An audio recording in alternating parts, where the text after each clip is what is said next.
I've had a couple of them on the show where they talk about either hearing a conversation. Sometimes on rare occasions, you'll hear hunters talk about hearing what sounded like two small children talking out in the woods. And it's very interesting, and that's what happened to my first guest. I'll be bringing him on here shortly. If you've had an encounter and you'd like to be on the show, shoot me an email. My email address is wes@sasquatchchronicles.com. If you get a chance, please check out the website, sasquatchchronicles.com. We're going to, for additional shows, but we're going to be having some shirts and some different gear that's going to be available. I'm hoping right around the first of the month. As we get closer to it, I'll talk more about it.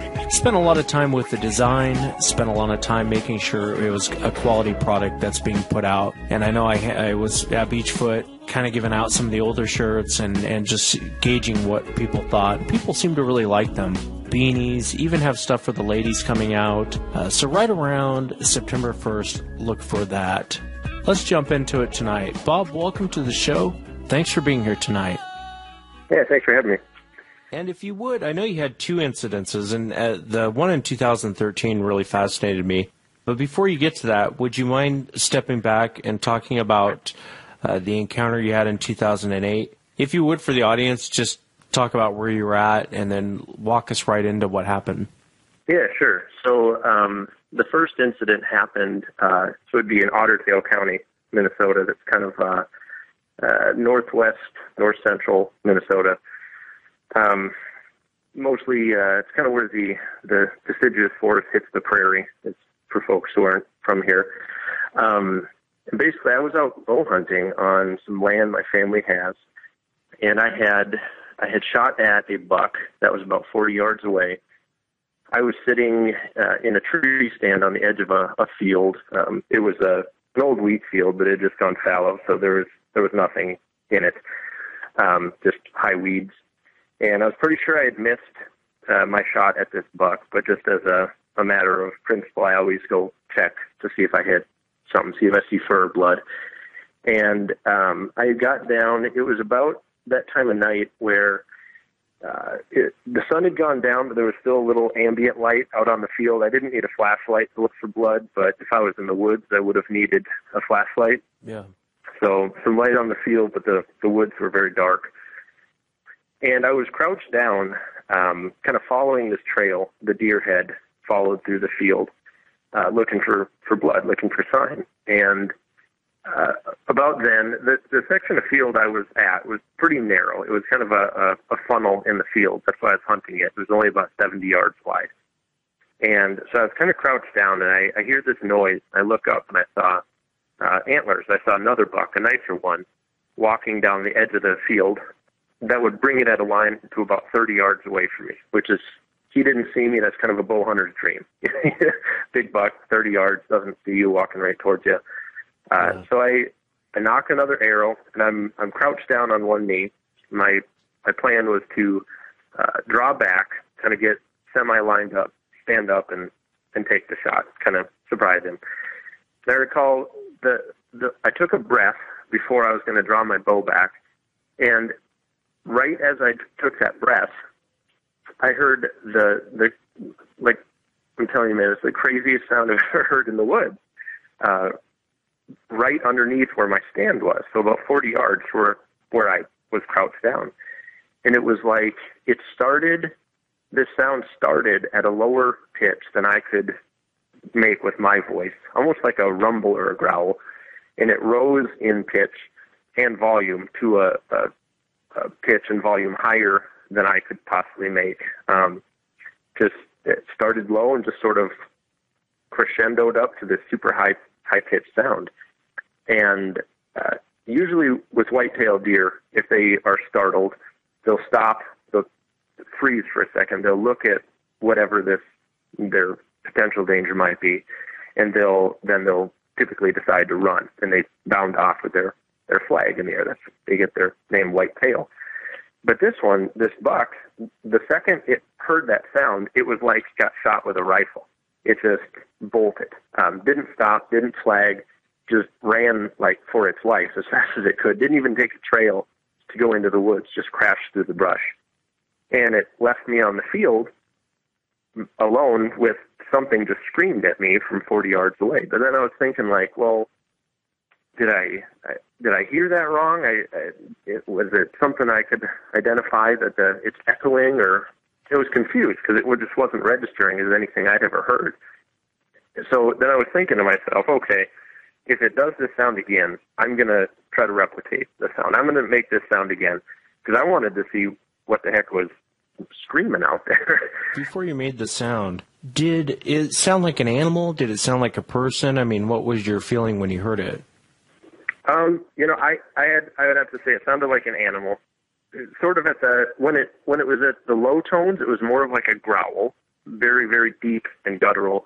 But when it got to the higher tones, it was almost more like a voice screaming, like a high-pitched voice screaming. I didn't mean to interrupt you. So you go ahead and you try it. You mimic what it does? Yeah, so just about then, it did the same sound again. But this time I was facing directly at it. And I remember I couldn't see it, so I wasn't making eye contact, but I was looking directly where this sound came from. And I remember it was so uncomfortable to hear that sound just blasting right at me that actually I looked down at my feet. Like I looked away because it was uncomfortable. Maybe not so much physically uncomfortable, but just sort of really made me feel uneasy about being right there. But once it did that, I kind of composed myself again and tried to mimic the sound that it had made. And I tried it, but it sounded absolutely nothing like what I had heard. I don't think humans can make that sort of sound. But as soon as I made that sound, it snorted at me, kind of like when a hog will kind of make a snuffle sound. It snorted at me and took off running inside the wood line. So where it was running, I was looking hard, but I couldn't see any movement. I could hear movement for sure. I mean, it sounded like somebody was driving a truck through the woods, just plowing stuff down and making this sort of snorting, snuffling sound as it just ran through the woods. And I could hear it for probably a quarter mile, breaking brush and just running inside the wood line. It was a pretty long field line that I was on.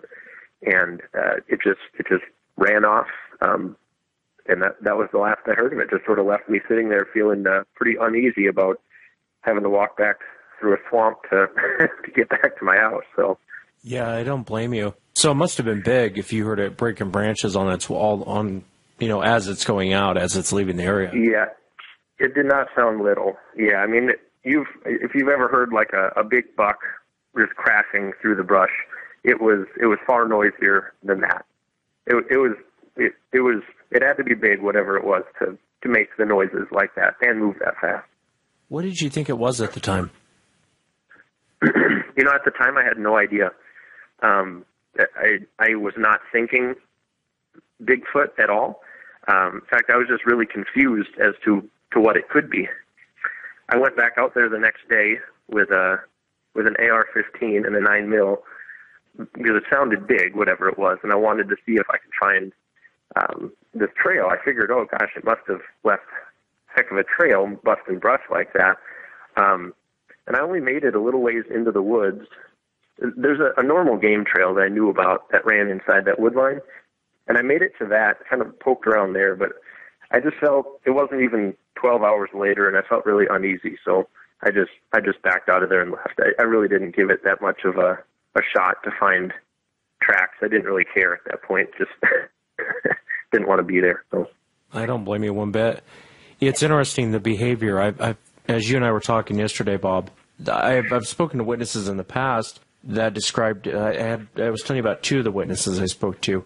One was screamed at, and then he said it made what sounded like pig noises, like it snorted like a pig. And as he was shining a light, it stood up like a man and then took off running. And I always thought that was interesting, a really unique detail you don't hear too often, and yet you heard it back in 2008. That's fascinating. If you would, tell us about the incident in 2013. I found this, we'll call it the weird hunting incident, but I found it fascinating because I'd heard it before. If you would, for the audience, would you walk him into that? Yeah, and actually it would have been fall of 2012, I believe. But what happened is I was bow hunting this time. This time in southeast Minnesota, which I don't know. I always had this idea that if there would be something Bigfoot related, it would be in Minnesota. It would be the far north deep woods or something like that. Really, where I'm at, it's kind of really it's like farm country. It was deciduous forest at one point, but now it's just pockets of thick forest and surrounded by farm fields. But so I was on. It's about a square mile of state wildlife management land, and I'm kind of a bow hunting nut. I kind of live for that in the fall. So I was out in this area that I had scouted. Basically, it's a river bottom, so it's a kind of a flat, muddy area just with some brush growing in it. And then right on the other side of this, well, maybe not a river, it's like a creek that floods. There's kind of a high bank. It probably goes up 6 or 7 feet with a thick row of trees on it. And beyond that, there's an old field. And so I was up in this cottonwood tree, bow hunting, right on the edge of this creek. And I'm sitting there, and it was late afternoon, early evening. There's still tons of light. I could see just fine. About, I would say, if I had to guess, I'd say at least 400 yards away. But at that distance, it gets a little hard to tell for sure, but I know it was at least that. I just hear out of the blue what sounded like a man, like a big, big man with a very deep voice, just kind of, just this scream. Like, initially it registered to me that either somebody had just gotten very, very injured or was really, really mad. And it startled me enough that I started to pack up my gear because I thought, gosh, if somebody is out here and they got really hurt, I ought to go see if they need some help. Like the way they yelled, it sounded either really mad or really in pain. But then I kind of thought about it again, and I thought, well, gosh, where it came from is just a thick, forested river bottom area like where I'm at. And I just heard this scream one time. I'll have no way once I get over there of pinpointing where this is or anything. It's not like you had very good visibility where it came from. And just about then, as I was kind of playing out in my mind what I should do here, a doe ran out of the brush in that general direction, out onto the field that I could see, several hundred yards. I guess it would be west of where I was sitting. And just came running straight out and then turned and ran the length of the field almost all the way down to me, like straight at me. Before it got to me, it turned and went broadside and then turned back. So it kind of made like a big 3/4 loop. And where it ended up, it was in the middle of a field in some thick brush, only about maybe 30 yards from the trail it had come in on, or just made. So essentially it was what I could see is trying to watch its back trail. It made a big loop, and it was watching what would come behind it. And it ended up bedding down right there in the middle of the brush in that field. And I just thought that was unusual. I thought, oh, gosh, maybe I'll get to see some coyotes out here, or, who knows what will be following it. But I thought that was weird behavior for that time of day. Usually they'd be getting up to go feed and get something to drink, but it's just out running around and trying to hide itself. And did it come in the direction of the sound you heard? It came from the direction I heard, yeah. Oh, okay. Yep. I gotcha. It like where the deer came from, it was the exact same direction as the sound I heard. Just there was kind of a thicker clump of forest over there, and it just came busting out of that. Was there at any point when you heard that noise that you thought, okay, that's not a person? Or the whole time you're thinking, I think that's a person? No. Initially it registered as a person just because it sounded like a voice. But, I mean, I've spent a lot of time outside. That's kind of what I do. I mean, I've climbed Mount Rainier 2 times. I've lived in Alaska for a while. I And do what I can outside. Yeah, it's fun. Mount Rainier is no joke. No, it's fun. It's just you're gonna have to work for it. But in all that time out there, I mean, you just get this understanding of when there's something that's 400 yards away in thick forest. I just don't think if I was yelling, my voice would really carry that far to where I was. But it was loud. It was like, I think, louder than a human would probably be able to yell. And so what happens next? Well, so what happens next is that the evening just kind of wore on without incident from there until kind of the same as the first incident I talked to you about, where the field was semi-light, the sun had gone down, but the woods were black, just jet black behind me. And I'm just sitting there waiting for deer. And in the brush to my right, which, if you follow the edge of the field, attaches to where that loud scream came from, I heard what sounded like little kids, like a couple little kids, little girls, I would say specifically, just like giggling and kind of talking over each other and just back and forth. Like I'd hear one sort of little, like it sounded like talking, but no real words. Like if you're too far away to hear words and it's just a voice. But I was probably only, I would say 50 yards from them down this creek. I could hear them chatting, kind of talking over one another, and it just freaked me out. Like the hair on the back of my neck stood up, and I was like, "What the heck are little children doing out here in the dark?" And what was even weirder is they weren't going like out of the land; they were going deeper into the thick part of the woods behind me. And I heard whatever these things were walk through the water, through the creek. I heard them splashing. I could hear brush moving. But like I say, it was black in the woods, so I couldn't see anything. And I heard the kind of giggling, chatting sounds 3 times. I would say maybe about, I wasn't counting, but if I'm thinking back, I'd say probably about 10 seconds apart. As they moved across the trail I needed to take to get out of there, and just moved off farther back into the woods. I think if I were farther back in the woods, I probably would have even heard it more. It was like little girls having a giggly, chatty conversation walking through the pitch black woods and through a creek. Yeah, and you wouldn't think that would be disturbing, but as you and I talked yesterday, I've had other witnesses on the show that talk about that.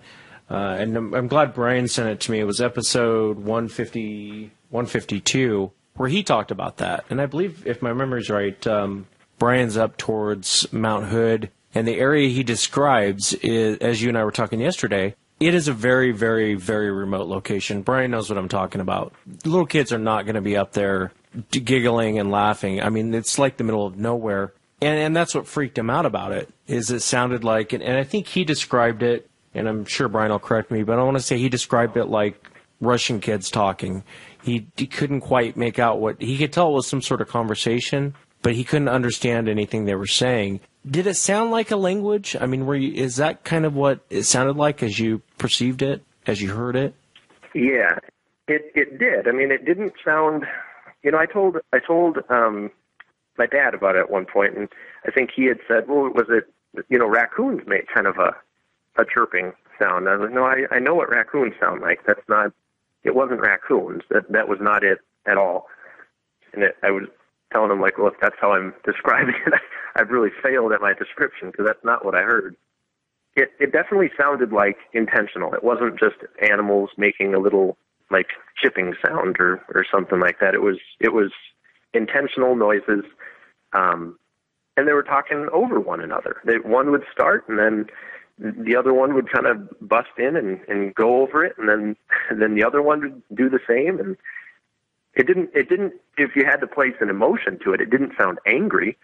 It just sounded like, voices chatting back and forth, little kid voices walking into the dark. And it really freaked me out, because then I got down, and I had to walk across that same creek, and then I had to cross the trail that they would have come on to get back out to my Jeep. And that, usually I walk out without a headlamp or anything on and try to, be a little stealthy to not disturb things in case I want to come back and hunt in the morning. But that night, I had my light on. I had an arrow nocked on my bow. Not that I necessarily felt that would be able to do anything really, but maybe just for my own mental state. If I had a weapon, I wanted it loaded. What did you think was going on? I mean, in your mind, I can imagine if you truly thought these were two little kids in trouble, you would have called out to them and said, hey, do you need help? But obviously there was something going on in your brain that wasn't clicking. Otherwise, I mean, for the most part, every hunter I've come across, if you're in trouble in the woods, you run into a hunter, generally speaking, you're going to get all the help you need. They're going to help you out. And if you would have known it was two children, I would imagine you would have called out to them. But how were you perceiving it to where you're thinking, I'm not going to call out. I'm going to wait till they leave, and then I'm going to get down, load an arrow up, and walk back to my truck? Well, you're absolutely right. I was actually, at the time, I was a social worker for kids. So I kind of would have been like violating my own job if I thought kids were in trouble and not helping them. I don't do that any longer, but at the time that's what I did. But it did not seem like human. Like when I say it sounded like little kids talking, that's like the best, I guess. Best way to describe it. Yeah, like the best way to describe what I heard. But it did not seem like, oh, cool, there's just a couple of little kids hanging out in the woods or something like that. It definitely, something about it was not registering right. I don't know if you've ever been in a situation, but I've heard you and your brothers encounter, so maybe you can resonate with this a little bit. But even though the situation in hindsight, you think about it, it's like, oh, it nothing really happened. It was okay. But in the moment, all that you can really think is like, I'm screwed. This is not a good situation. We got to get out of here. Like, there's just something kind of primal in your body telling you, like, get out. This is not good. You do not need to be here. Yeah, no, I get it. I mean, and it's more or less questions for the audience. Believe me, I get it. I completely get it. That would have freaked me out. And I realize it's really a non-threatening type sound, but that would have freaked me out. I mean, I probably would have done the same thing you did. Wait till it passed by, got down, and then I would have left. I'm going to be having Greg coming up here shortly, and Greg talks about almost an identical same type of encounter that you had, Bob. And he didn't really want to talk about it because he never really saw the thing that was creating the noise, but he said it sounded like a bunch of little kids giggling and talking over each other. He'll come on and tell the story, but I think it was the same type of situation. It's fascinating. And I think the one that probably screamed at you might have been maybe the mother of the group. And I'm speculating. Sure, yeah. I mean, I know skeptics of this sort of thing would say, well, you didn't see it. You didn't see what animal made that sound. And they're right. I didn't.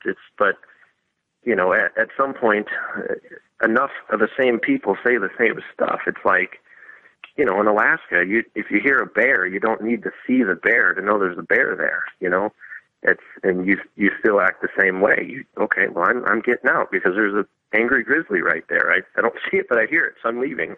No, you're right. And same thing. I mean, even out here in Washington State, you'll hear cougars way more than you'll ever see them. Yeah. To actually see one, and they're infested out here, but actually to see one is kind of rare. But you'll hear them all the time. You'll hear them scream, and right away, okay, a cougar's in the area, a bobcat's in the area, a bear's in the area. But when you hear something like this, it's like, well, what is that? Yeah. So, and all the animal sounds. I mean, I'm not going to even insult you with, could it have been a fox? Could it have been because when you hear that, especially the vocals coming your way and then the weird chatter, it's, I'm not going to insult a hunter by asking him that, so. Yeah, I agree. I found it since I was a little kid, and even before I did, my dad would take me out and just let me sit with him. And so if it was a fox, well, I would have said, well, neat, I heard a fox tonight. That wouldn't have startled me at all.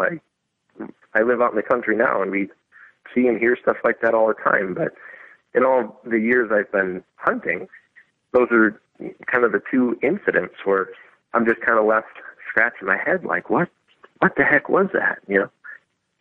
After hearing a lot of other people's encounters, it kind of encouraged me to call in or email in, just sort of say like, hey, I think I've had some stuff like this happen to me too. So. No, I'm glad you did, and thank you so much for sharing it.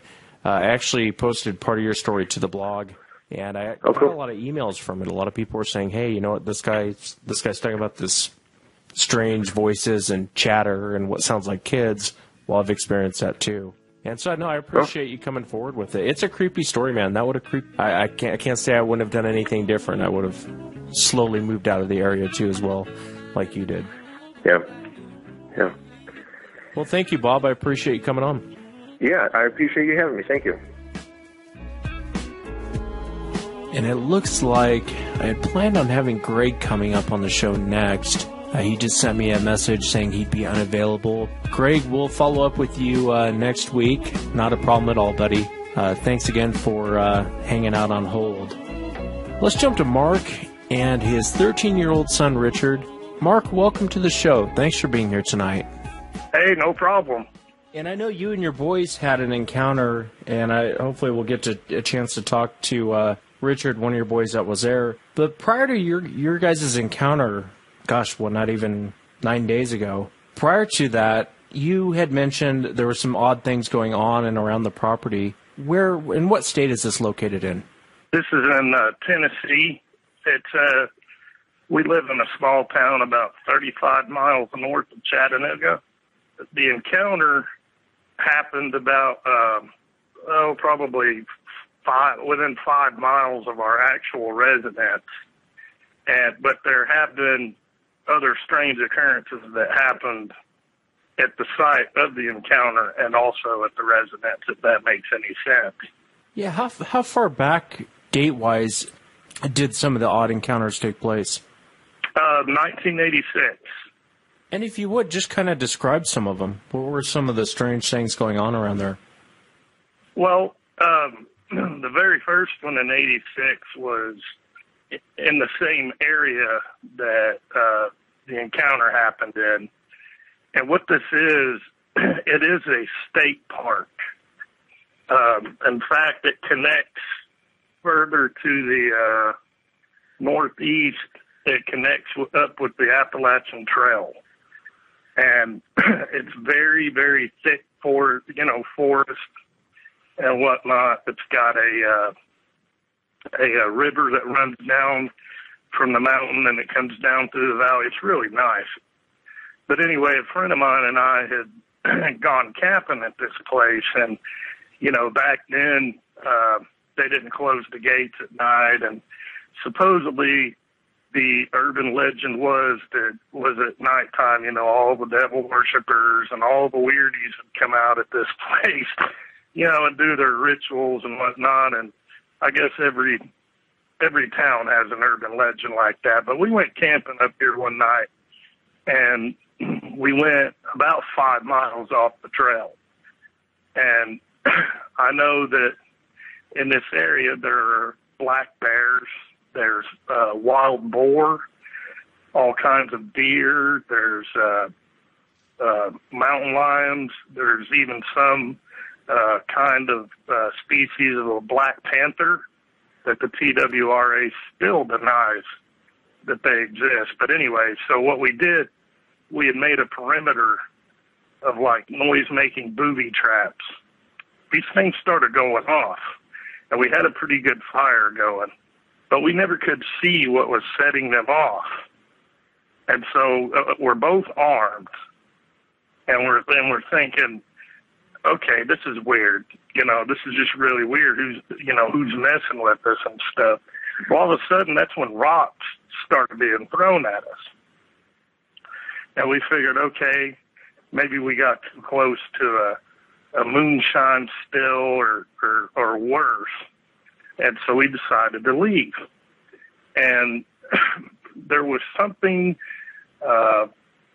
paralleling us back to the car. I don't ever remember, not even in the military, doing a 5-mile hike that fast. But anyway, we ended up, whatever it was, it freaked out my buddy, and he fired on it. He didn't see what it was or anything. He was just, firing a warning shot or whatever. And we figured, okay, it's going to go away now. Well, it didn't go away. And it paced us all the way back to the car, and of course, we hightailed it out of there. And so that was the end of that night.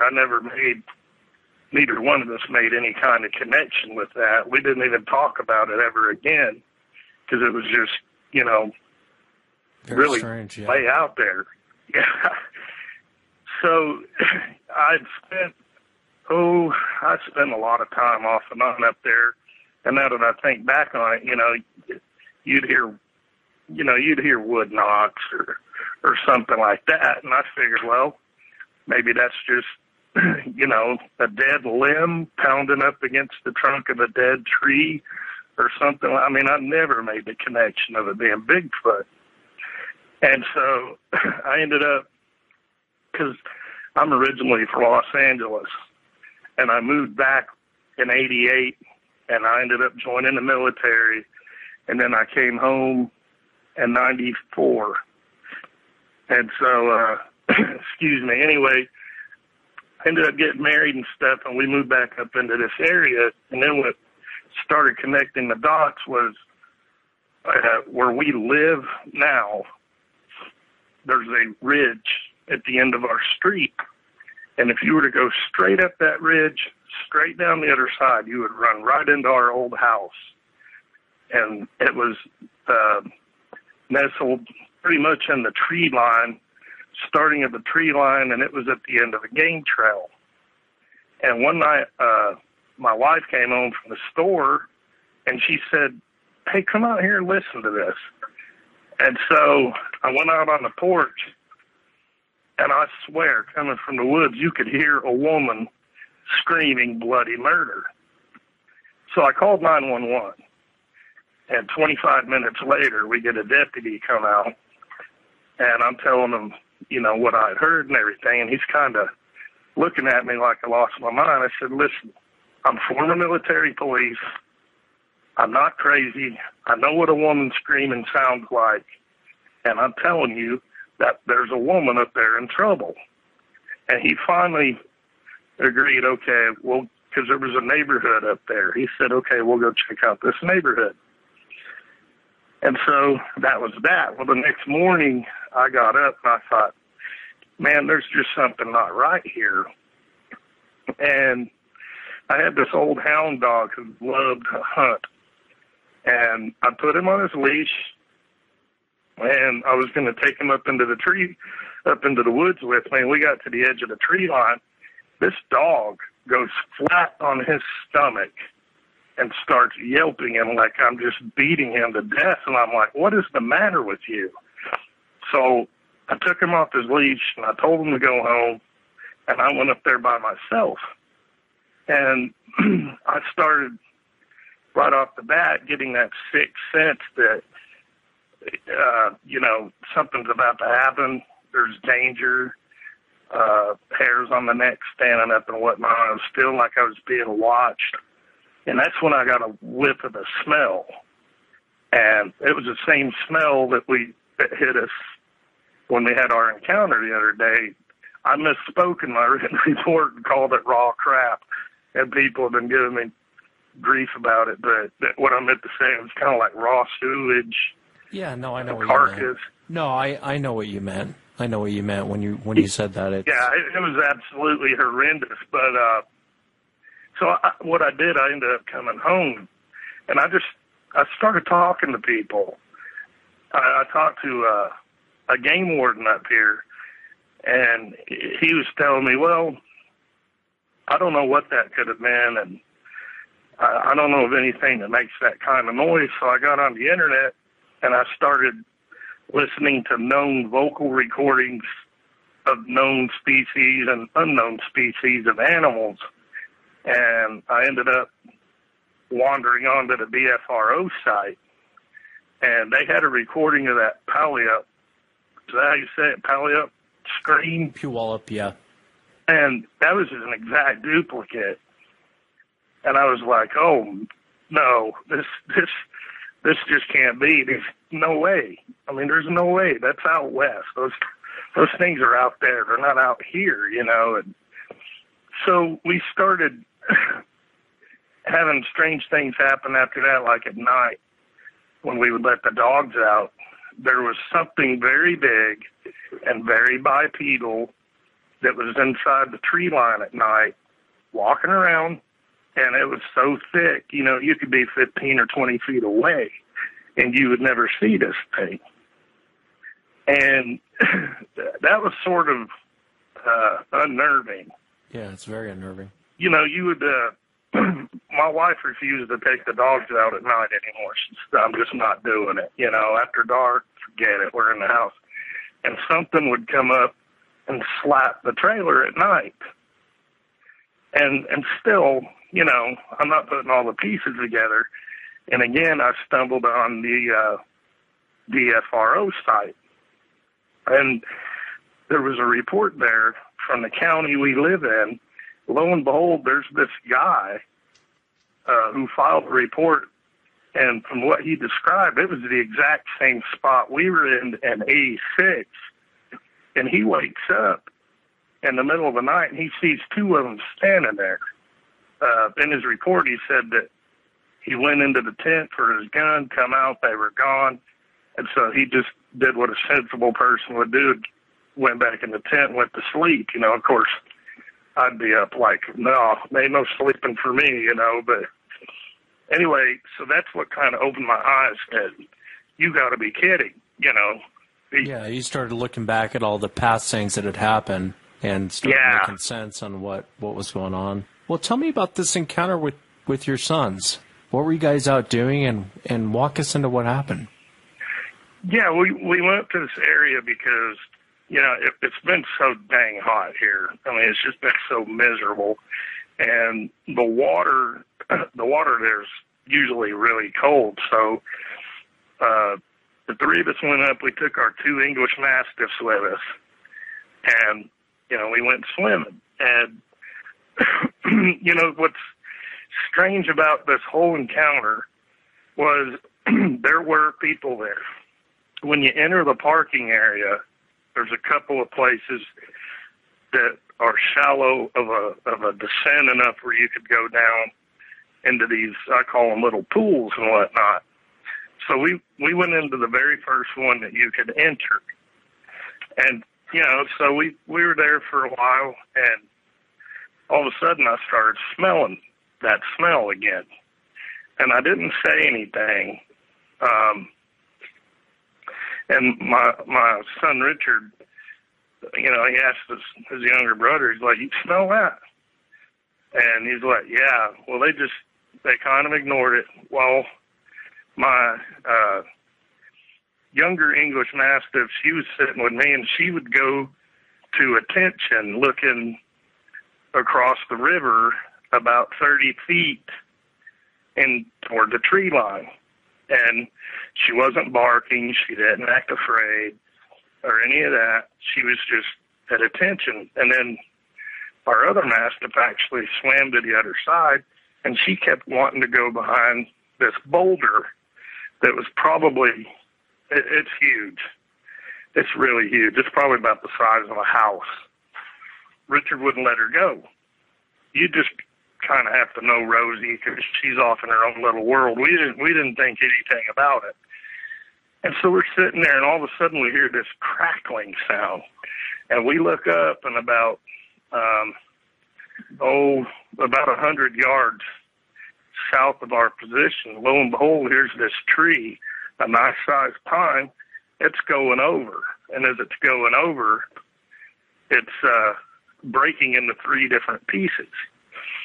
I'm looking, and I kind of see movement, and nothing's really registering at this point. I'm just thinking, wow, okay, this has got to be just a tree that's died and it's going over. Well, then I saw movement, and I looked, and just inside there's a tree line right there. And you know how if you're looking in from light to darkness, the shadows can kind of mess with you a little bit. Right. And that's what I was thinking. This is just too weird. But I could see a figure that was kind of, I don't know how to describe it. It was going from tree to tree. And it was kind of, you know, it'd get to another tree and kind of peek around, and then it might go back to the tree that it had just come from and done the same thing. And so I'm like, no, this isn't happening. So all of a sudden, there was movement out of the corner of my eye, and lo and behold, there's one standing there as plain as day, probably about 40 feet away. He had his back to me, and he was walking away. And the parking area there, it's probably about 50 feet wide, and he had that thing cleared so fast. I mean, I can't sit here and tell you how many steps he took or anything like that because I couldn't see his legs. All I saw was his upper torso. And I can tell you he was big, though, because my truck from the ground to the top of the roof is like 6'4" is what I measured this morning. And he towered over my truck. Let me ask you, so you see this tree come crashing down in one direction, mm-hmm. and you think you catch movement of something kind of dodging in between trees, and you turn around and there's another one 40 feet away? Yep. And that really, I can't tell you how much that messed with my head, because I don't know, it just, like I said, I listen to your show and all this. I try to get as much information as I can. And the only thing that I've really learned after all this time of learning about them is we don't really know nothing about them, you know? And for one to make him, these things, they wanted us to see them. Well, I think in that situation, because that isn't uncommon. You hear some witnesses will say that. They'll say, like, almost like a diversion is being created. It's something to draw their attention to. Mm-hmm. And it's enough time for they didn't realize there was one behind them, or they didn't realize there was another one off to the side that is now retreating after the diversion. And it's interesting because you hear witnesses say that. They'll get rocks thrown at them. They'll stop. They'll look in that general direction. And then they'll kind of look back and there's something retreating away from them.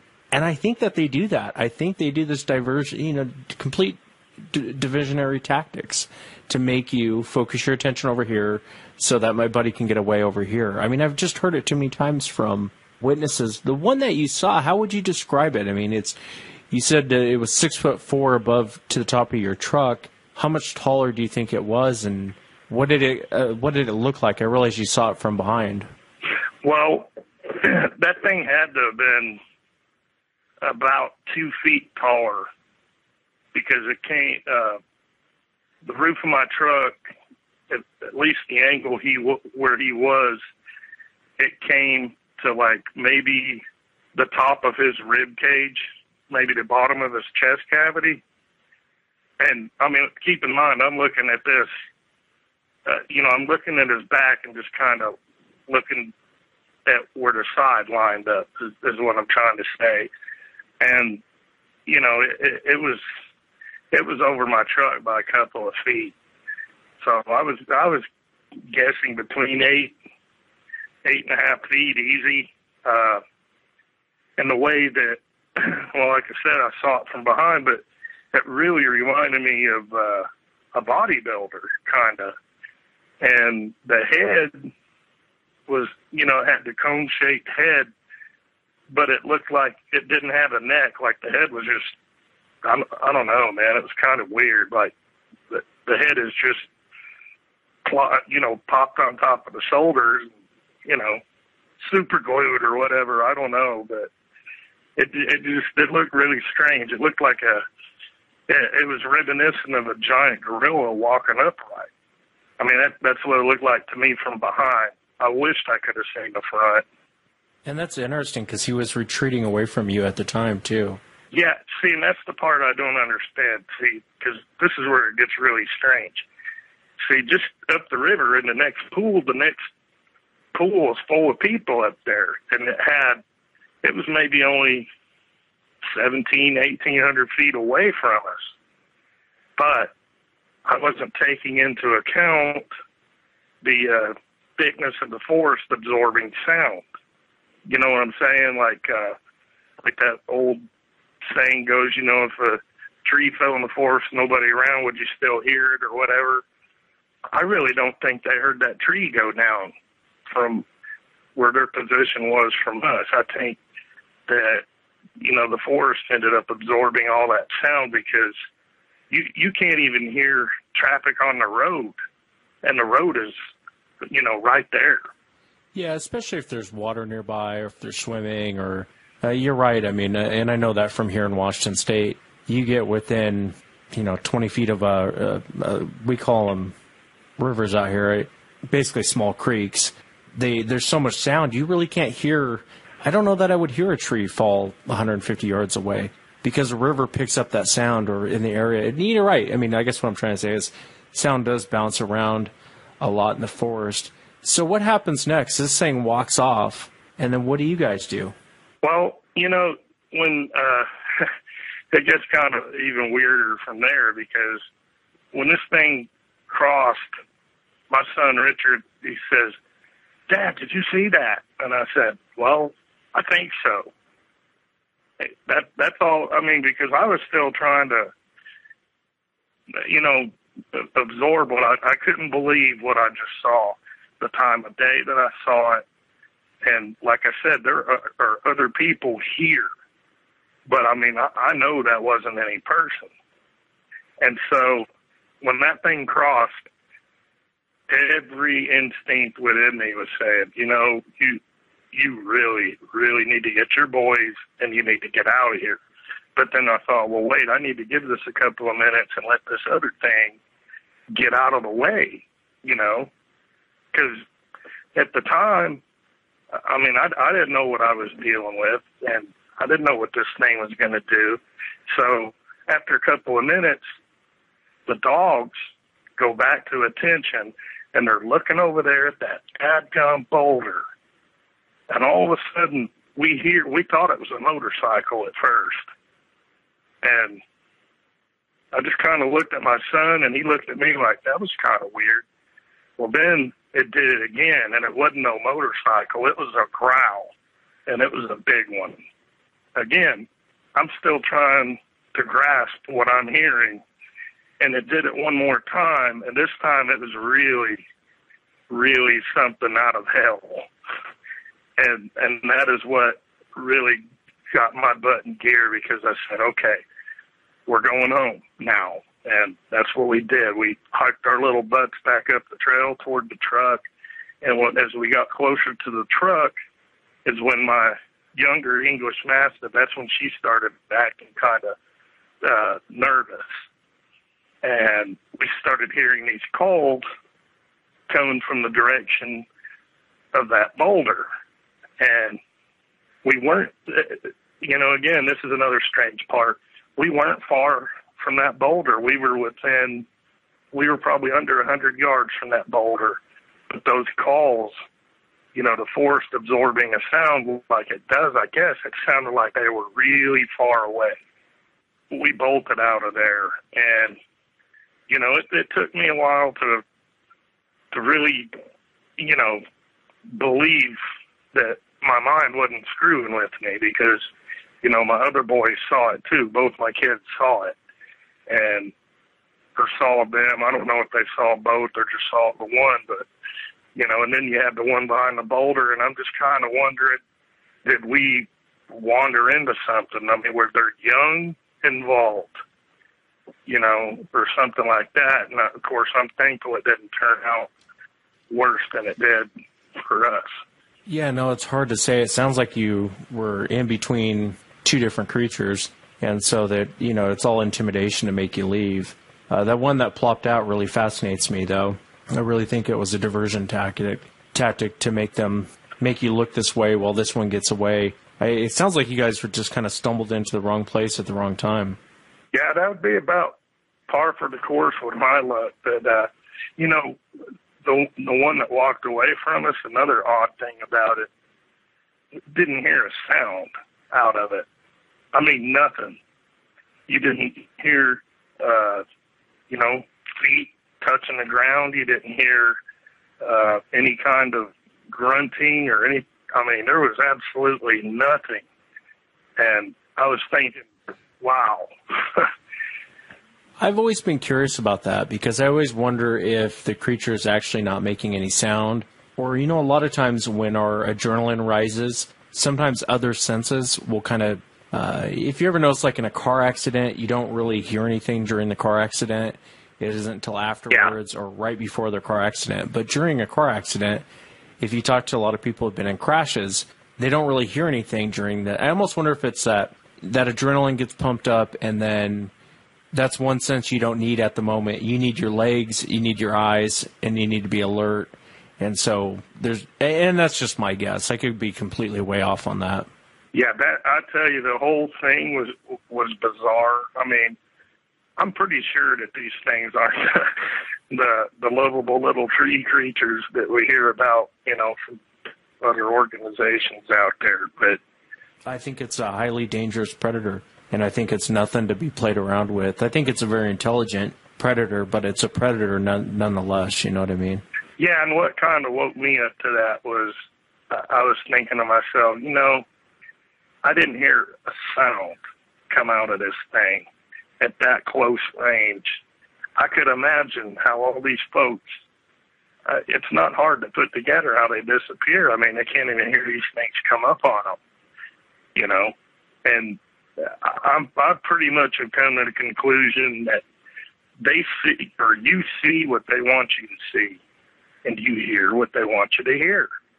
And, they're the masters of the hunt, if you will. And I don't know. I don't want to come across one in the dark alley, so to speak. Yeah. No, I'm with you on that. And I appreciate you coming on and sharing the encounter. It's not the easiest thing to come forward and share something like this, because it is you spend so long, especially after an encounter, questioning yourself and, God, did I really see that? Did we really experience that? Did Richard want to come on the show? Yeah. He's been looking forward to talking. Oh, cool. You want me to put him on? Sure. All right, Wes. Well, it was good talking to you. Hey, thank you, Mark. All right, buddy. See ya. Hello. How are you, man? Thanks for coming on. Thank you. I'm good. How are you? Oh, I'm doing pretty good. Sounds pretty terrifying, the whole experience you guys had. Yeah. What did you see? Well, we get there, and instantly I had an eerie feeling that we were being watched, but I didn't pay any attention to it because I just thought it was people, because there were people there. And we get to the small pool, and we start swimming. After a few minutes, my younger brother gets a whiff of the smell, and he asked me, "Do you smell that?" And I said no at first, because it took me a couple minutes to notice it. And then when I caught the whiff of the smell, it was like raw sewage. It wanted to make me gag. My dogs went to attention. The older one, my English Mastiff, Rosie, she kept trying to get to the other side of the pool. There was a couple times I let her. We'd go over there and stay on the shore. One time I brought her over there, and there's like the shoreline. And on the right, there's this big boulder about the size of a small house. And on the left is like a small little platform. And I took her to the left, and I sat on the rock, and she sat with me. And then I sat up for a couple minutes, and she sits up, and she starts circling me. And I thought that was weird because I've never seen her do that before. So I bring her back down to the shore, and we swim back to the other side of the pool. We're sitting there on the rocks looking at the water, and I hear this loud cracking noise. And I look over, I see this old tree falling down, and as it's falling down, it's breaking into 3 pieces. I look at my dad, and he's sitting there. He's got a amazed look on his face. And I hear him say, "Get down," or something. So I sort of hunker down behind a rock and just start looking around and stuff. And then I start seeing movement over by where the tree fell. I couldn't see anything. I just saw like something moving the brush and stuff. Yeah, like shadows and yeah, the bushes move. Yeah, no, I know exactly what you mean. Yeah. And then from the corner of my eye, I saw something large and black.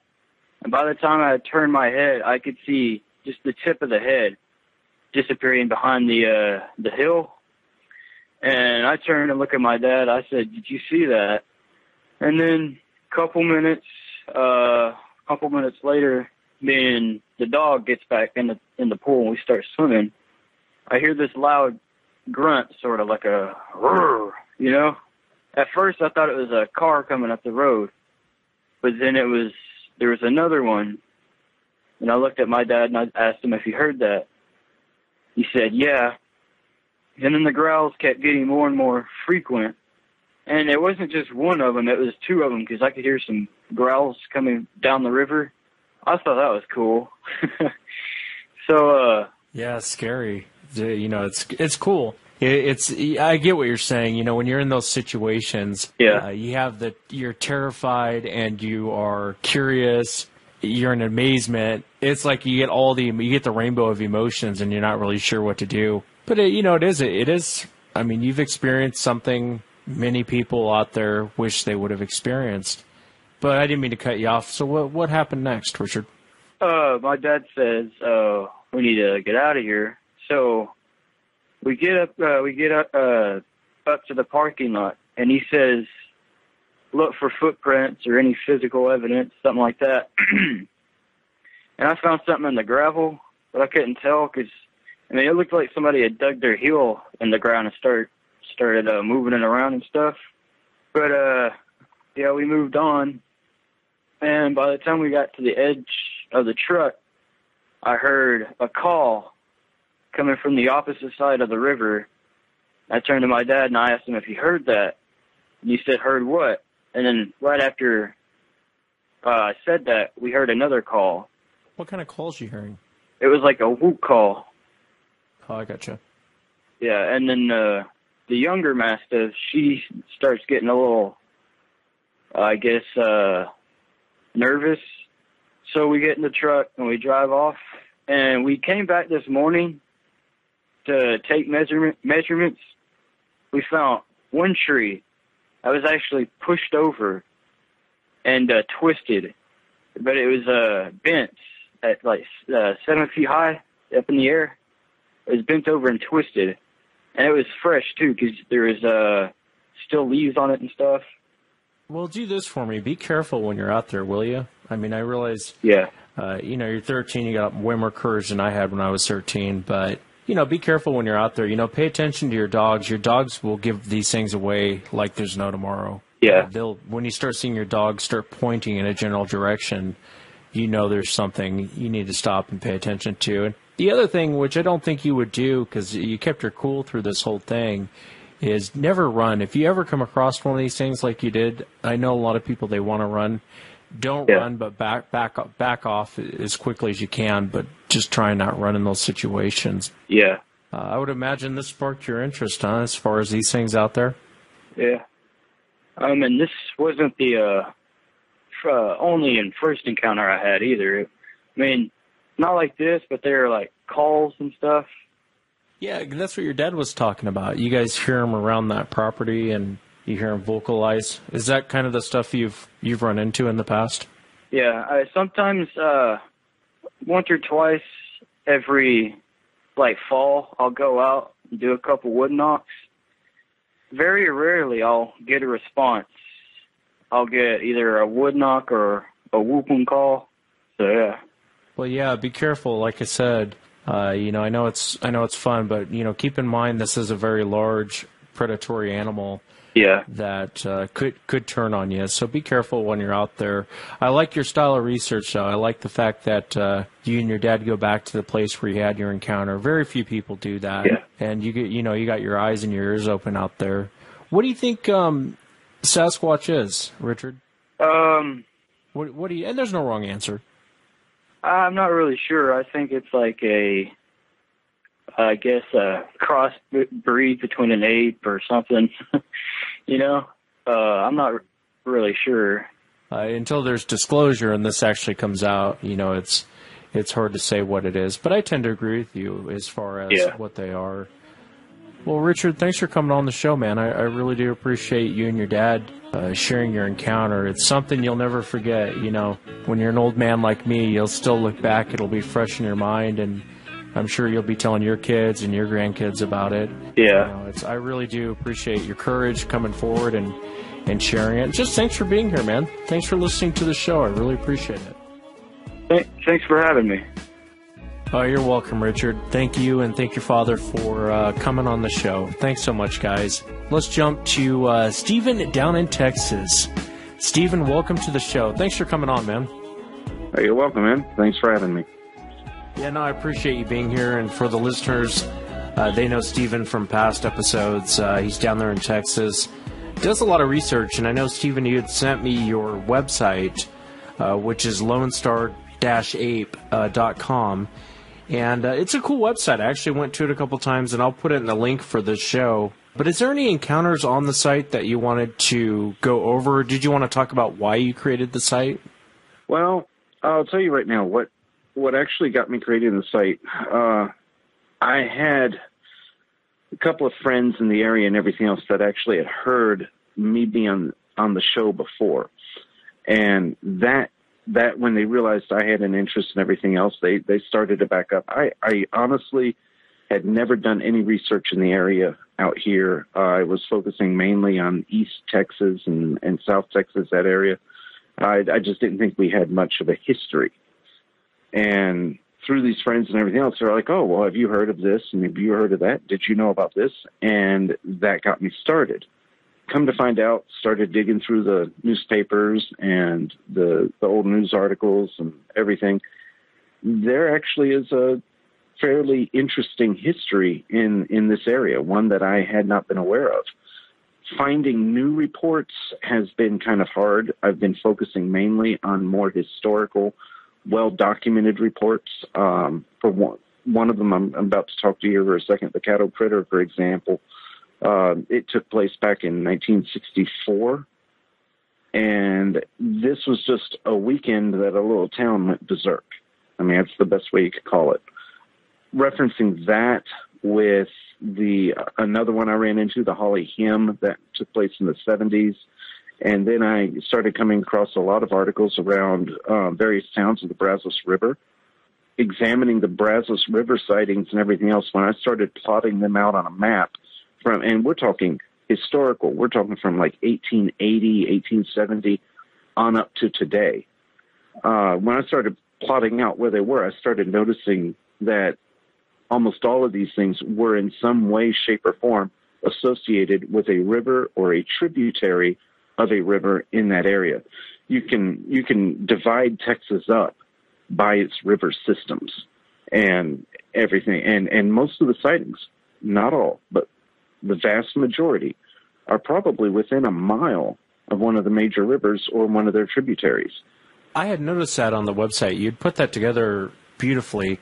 Shows a map, and what I started looking when I was looking at a lot of the stuff on the website is, you're right, as you go through the river systems, the encounters really are not far from those river systems, very close. No, they're very close. Almost every time I found an encounter, if it wasn't on a river, it literally was, well, let's just zoom in the map, and oh, there's the creek, and there it is, 5, 6, 7, 8 miles later, it's joining the river. It's almost as if I'm looking at a road network, and that's the hypothesis that I'm basing this part of the site on, is that these animals are transporting or traveling, whatever, up and down the river and water systems. I don't know if that's going to hold true in East Texas. I'm really honestly trying to stay out of East Texas. There's enough groups and enough sighting information and everything else that East Texas is very well documented. West Texas doesn't have a whole lot. Also, West Texas is a much drier climate. We're routinely in drought every year, even when it's like this year, just flooding and everything else. For us, you go out there and we still look like a desert in a lot of places. I mean, we're still cracked earth everywhere and all of that, and we're nowhere near drought. My point being is, all of the wildlife tends to follow the river and the tributary systems. because of the environmental system that we have, with the fact that we have drought pretty much routinely, everything is confined to near the rivers, it seems. I think that is why it is so obvious in this instance that all of the sightings seem to be associated with a river or tributary. Yes, we do have the occasional oddball that happens to be 10 miles from the nearest water, especially in far west Texas. Usually, though, when that's the case, even with the oddballs, if you follow your satellite imagery and you can watch, yes, the stream ends here, but the flood gully and everything else that you can see eroded in the environment, it continues on, and it will still be near where that sighting was. And so even after the water ends, it's like they are still staying in these travel ways, and they're going up and down. And with the sightings I've had, like I said, going back to the 1880s practically, this has been true over time. It's a consistent phenomenon. And I noticed you got on here, damn dirty apes. That's a nice touch. I appreciate that. I have always, ever since I heard you utter that term, I've always been rather, just fond of it. So, yeah, I've tried. I realize the audience that I'm writing to, because I'm writing this site mainly, the primary target is going to be a West Texas audience. And these people, because what I'm wanting is I'm wanting more information. I'm wanting people to say, hey, yes, I had this encounter, I've had this sighting or something, and to let me know, hey, it happened here, and it happened at this location and this time. To do that, West Texans are a little bit of an oddball bunch. So I've kept especially the opening of the site and everything else. Yes, we're serious, but I'm trying to keep it a little bit of not a lighthearted, but kind of a tongue-in-cheek thing. Yeah. Something that they're going to be amused and entertained reading. And then, well, like you said, you get into the first or second pages and, yeah, this is interesting, this is great, wow. But then you start getting into things like the river systems and things like that, and you realize there is so much more there than what it initially was. Again, it's lonestar-ape.com. Tell us about the cattle critter. All righty. The cattle critter happened in July 18th, 19th of 1964, approximately. It happened in Caddo, Texas, which is this little cow town that is east of Breckenridge. I'm going to classify it as north central Texas. It'd be north of I-20 today. But it would actually be between the town of Breckenridge and Possum Kingdom Lake. It's a very remote area, relatively. There's no industry, nothing like that. In 1964, it was all cattle land. That pretty much was it. I mean, there were farms and there was cattle. That's all we had here. Population, as far as I can tell at that time period, was about 100 people. We're talking a very small, tight-knit community. The first incidence of note is going to be on July 18th, 1964, and it's going to be with Gene Couch. Gene Couch was a 9-year-old boy. He was walking to his fishing spot about 200 yards away from his house, evidently. And he saw this animal standing near in the bushes. You've got to understand the terrain that we have in this part of Texas. We're talking scrub oaks and mesquites. The average, this really, you walk out here and someone who lives where you're at, you're going to say, how nice, y'all have bushes.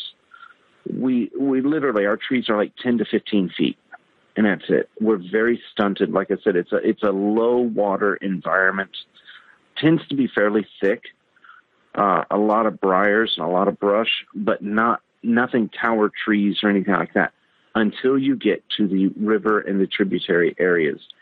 Those areas, and this is where I suspect, if I understand correctly, this is where an area that he was in, those areas tend to be much larger oaks and pecan. Tree height starts going maybe 30, 40 feet tall. Anyway, he's walking towards his fishing area. He's got his fishing pole and everything, and he's just doing what little kid, 9-year-old boy's going to do when they go fishing. He's not paying any attention, and evidently he almost runs into this animal. And the animal stands up, it growls at him, scares him. He goes running back home, tells his mother and everything. Word gets around the community. At that point, the newspaper articles pick up the fact that the Sheriff Booth in the area, states that he started getting calls from around the area. He's had multiple people that have reported seeing this creature. That night, my favorite little character of the whole thing, Charlie Gant. This is a little 71, I believe he's a 71-year-old man. I swear he's got to be the role model for Dirty Harry. I have a picture up on him on his site. It explains everything about hilarious. That man. Yes. He just, I mean, his picture says it all. Charlie Gant, that evening at his house, had a run-in with this creature. It evidently looked at him. It growled. It was basic Sasquatch event type thing. It, shook the bushes, and then it disappeared. Really kind of unnerved Charlie Gant. He had not seen anything like that before. This was new and outside of his normal experience. Did Charlie mention what the creature looked like or how many times he shot? Yes, he did. Charlie said the creature had to be at least 7 feet tall. It had to be 4 feet wide, and it looked like a gorilla.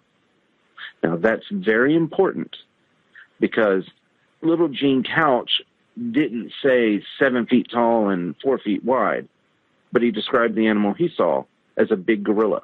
Did Charlie kill it? Did he say that he killed it, or no? Charlie did not. And you see, you're sitting here because I'm trying to do this I'm trying to do this in the order of events as it happened.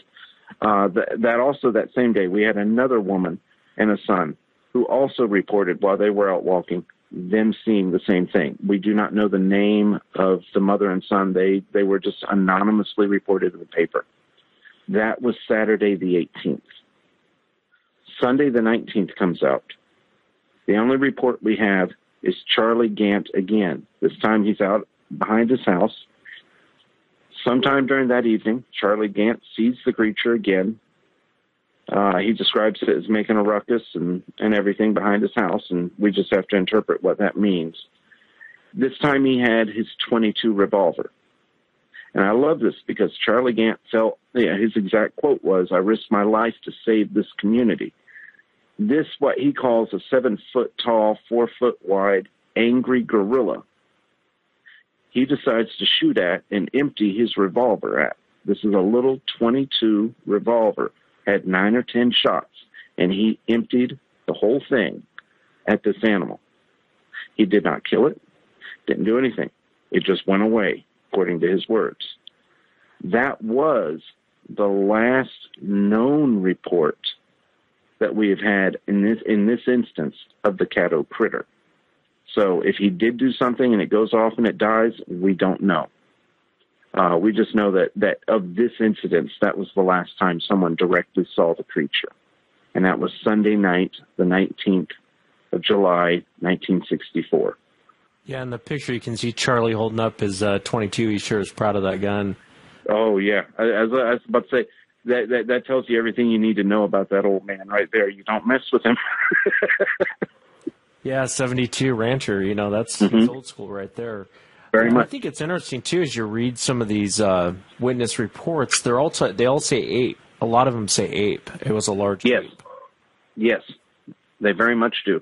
One thing that I think is interesting about, as the week went on and speculation grew around the town of what was going on, the most prominent thing that got pushed by the newspapers was that this ended up being an escaped yak from a wild animal preserve that was around the Possum Kingdom Lake. I beg to differ. We have a community of people here that are all, Charlie Gant's a cowboy. You look at him, you know what he is, okay? These people, ranching and farming is all they do. They're going to know the difference between essentially a hairy cow and a gorilla. A yak looks like a hairy cow. It's a type of bovine and everything. That's not what these people are describing. These people are describing something that is upright, that is walking. It looks like a gorilla. It throws rocks, things like that. it's classic Sasquatch behavior that they are describing. Yeah, and it's kind of offensive, I would imagine, to say that something like that to a rancher. You know, well, he saw a yak and he's telling you he saw an ape. It's kind of, it's kind of offensive, I would imagine. Well, and here's the thing that I feel that does not hold water. The man who ended up pushing the whole yak story, he was a rancher, and his story was the yak had gotten out of the Possum Kingdom area and had ended up spending the winter with his cattle in his fields. And then he just noticed it got up and disappeared one day, and he's put two and two together and says, well, y'all must be seeing that yak. I know a couple of ranchers. My father-in-law's a rancher. He runs cattle. And I can tell you for a fact, they don't like other people's cattle or animals getting into their herds or on their land, especially over the winter because the food is kind of sparse and everything else. They know each other. They know everybody in the area. When someone's cattle eventually goes over the fence, they take care of it. They remove that animal. They take it out and everything else. I mean, this is their livelihood. The fact that this man is saying that, yeah, I just, it showed up during the winter and was eating, it was hanging out with my cows all winter long and everything else. That just doesn't seem right. Not for the people I know around in this area. And Charlie would have, being a rancher, he's not going to go out with the 22 and start blasting away at a yak. I mean, that just doesn't even add up. I mean, he would have known. No, it does. I think probably what happened, and I'm just theorizing on probably what happened, he was startled by this thing. The only thing he had was his 22 revolver, and he opened up because he was scared. It terrified him, is why he opened up on the thing. Right. Oh, yeah. I know a lot of people in this area, especially a lot of the older guys, even today.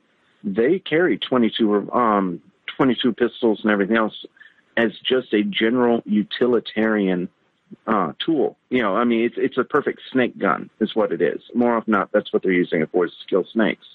And so that's just what they carry. It's probably all he had on him.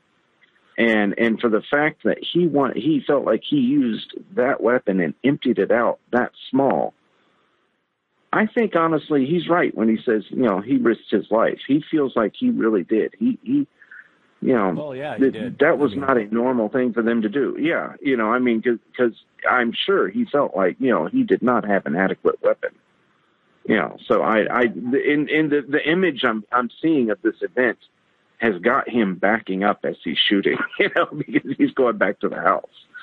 Oh, I'm sure he is. And I think it's fascinating, too. This is 1964. So this is several years before the Patterson-Gimlin film. And here they're basically saying, he's basically describing Patty, 7 foot tall, 4 feet across, and it looks like a gorilla, and I shot it 9 times. I mean, really, he's describing Patty for the most part. Yeah.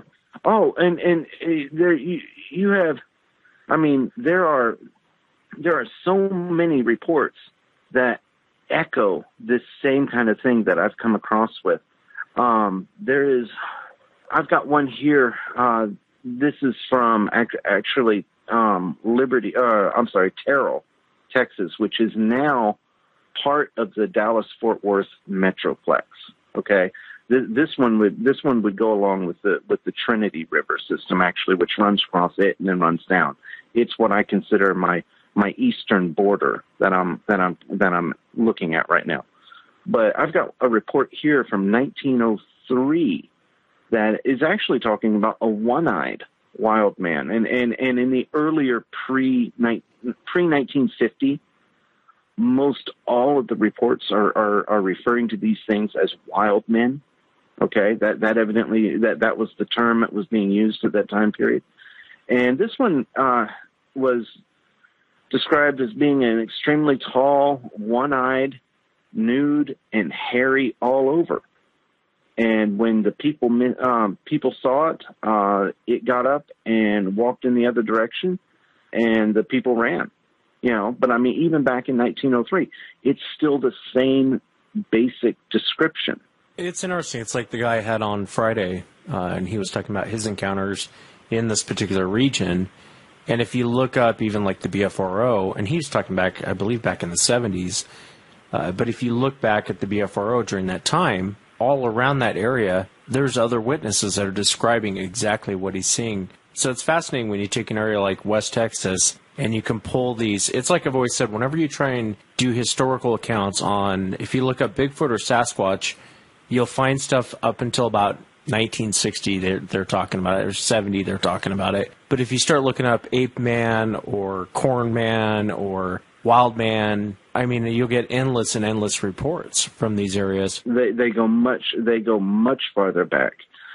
And I've tried, and especially when I did those river system maps, I tried to include those sites, and wherever I could actually roughly nail down a location and everything from the report and everything else, I've put in those historical reports. I mean, we have reports that are going back to that time period that are now in essentially downtown Fort Worth in that area, that at that time was the very outer edge of town.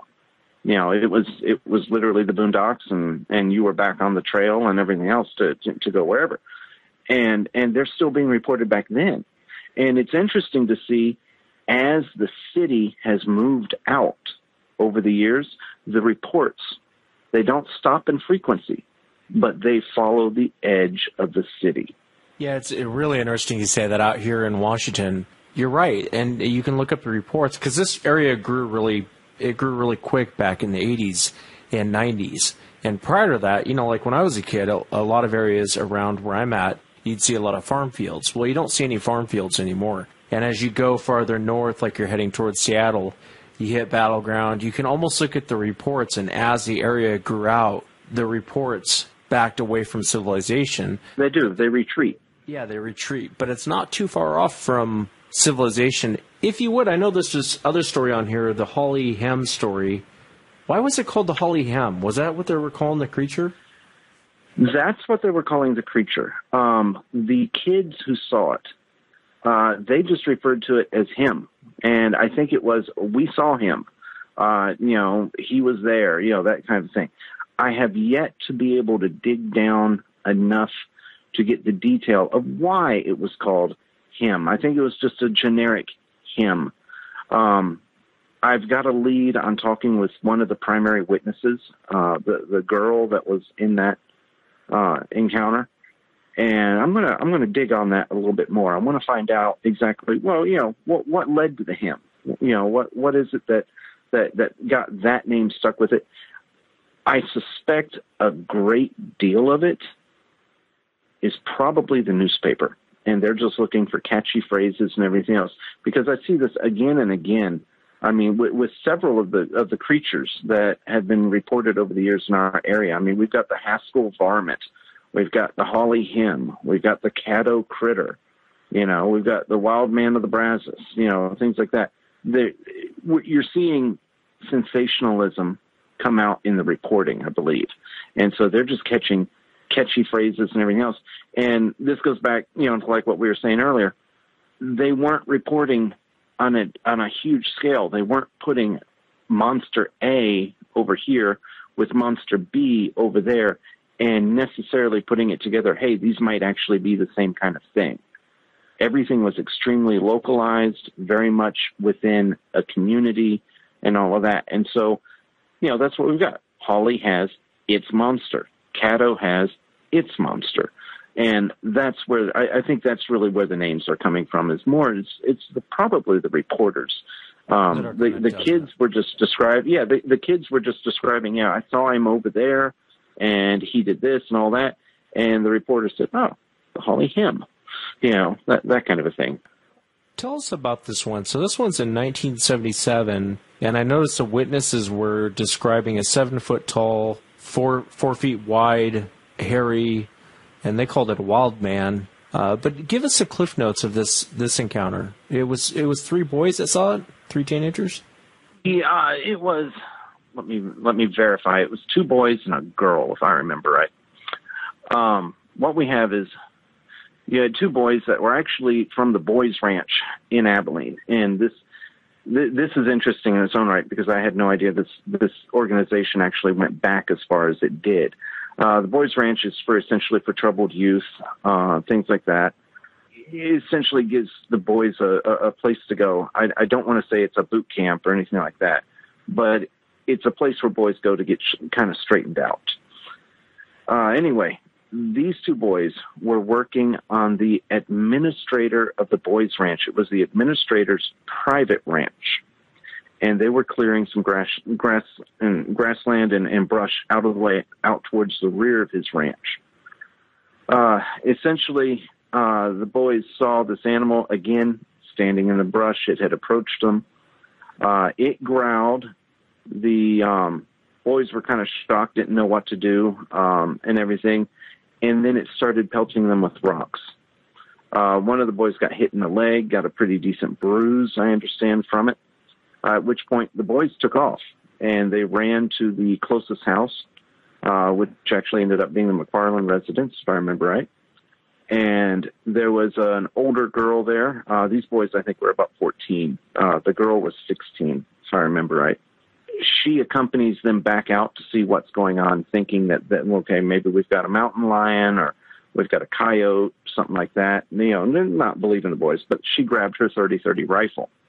In the meantime, her parents go ahead and call the sheriff and everything else. Anyway, they go back to the site, and the animal is still present in the area. And it makes itself known. It starts growling, throwing rocks again at them. I have not yet heard any reference to any howls or shrieks or anything like that. I'm like I said, I'm trying to track this girl down. She's still in the area. But anyway, when they see it again and it starts behaving in the way it does, she takes aim and then for whatever reason decides she can't shoot it. And so she hands the rifle over to one of the other boys and says, "Here, you shoot it." He shot at it. It is very much unclear whether they actually hit it or not. The boy had to be not that large, or he wasn't used to handling a rifle, because they make note that the rifle knocked him clean down from the recoil. And so after he stumbled, he got up. They departed the area again. My understanding is the animal also departed the area. That's pretty much most of what happened in that particular episode. There were one or two little reports, people claiming they saw him here or there. The usual stuff, the sheriff's office being inundated with reports, things like that. And she's still alive, correct? Yes, she's still alive. I'm hoping to actually, I'm working on right now trying to track her down to see if I could get her an actual interview and get a first-hand report directly from her. The interesting thing is the hysteria that this sighting caused, and the few others in the community. Again, Holly is very much, it's a little bigger than Caddo, but it's the same kind of situation. Even today, I think it's only got about 1,200 people in it. It's a very small, tight-knit community and everything. A couple of miles over, we have a community, Merkel, who ended up having a couple of animal slayings that happened. And we're talking about animals being ripped apart, throats gouged, pulled out, legs and arms pulled off, that kind of a thing. Primarily goats and chickens. That's only about maybe 7-8 miles as far as the crow flies from Holly.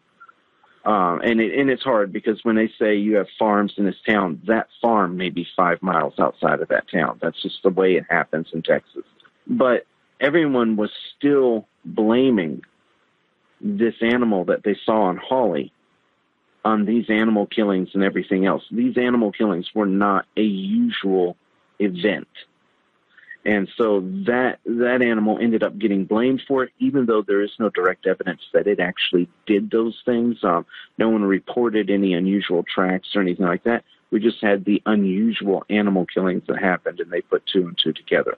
So far, I haven't been able to dig up more on that. I'm hoping to do so. Yeah, I hope you do too. Those kids are lucky to be alive. Those 3 kids, popping off a shot, then, having recoil knock you on your butt on your ground. I'm sure that's the last place that kid wanted to be after that.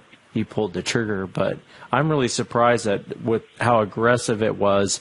And then you hear about these animal killings. Now, did anyone see the creature do it? No. But it's not hard to put 2 and 2 together in a situation like this.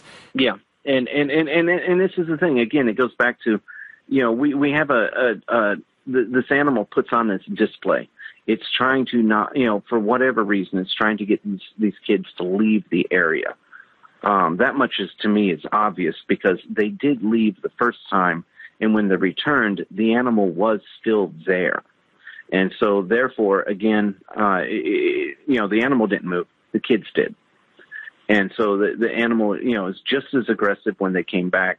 And even after they fired the shot, I'm assuming they did not hit the animal. I think if they had actually hit the animal, especially if something as large as a .30-30, we probably would have been having a different story at the end.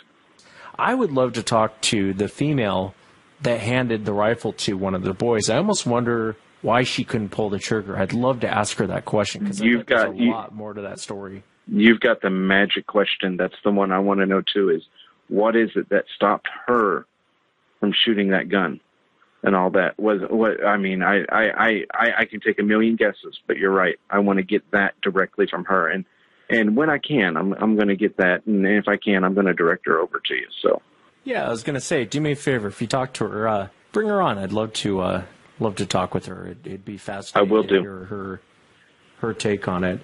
But for the listeners out there, it is lonestar-ape.com. Stephen from Texas. Stephen, you did a great job putting it together. I highly recommend it. I appreciate it. Go check it out because it's really cool. You can click on the links, open the newspaper articles. You can look at the maps, and there's a lot of really good. It was very well put together, and so. Oh well, thank you. It was the miracle of WordPress. What can I say? We've got the site. We have. I've got an accompanying Facebook. Primarily, there just to try to help promote the site and drive some interest into it. People are more than welcome to come and check either one out. Yeah, is it just Lone Star Ape? Is that what they look up on Facebook? Yep. They can just go on. If they're on the primary site, they can just click the Facebook link and it takes them right to it. Well, perfect. I appreciate you coming on. Thank you so much for sharing. I love hearing the older stories and building such a great website. There's a ton of information on there. So, again, it's Lone Star-Ape. If you get a chance, go check it out. Thank you, Stephen. Oh, you're welcome, man. And that's it for tonight, everyone. Remember, if you've had an encounter and you'd like to be on the show, shoot me an email, wes@sasquatchchronicles.com. Look for Sasquatch Chronicle gear coming up around September 1st. I'll update you guys as we get closer to it, but it should be up on the website, sasquatchchronicles.com. Until next time, everyone, have a great night.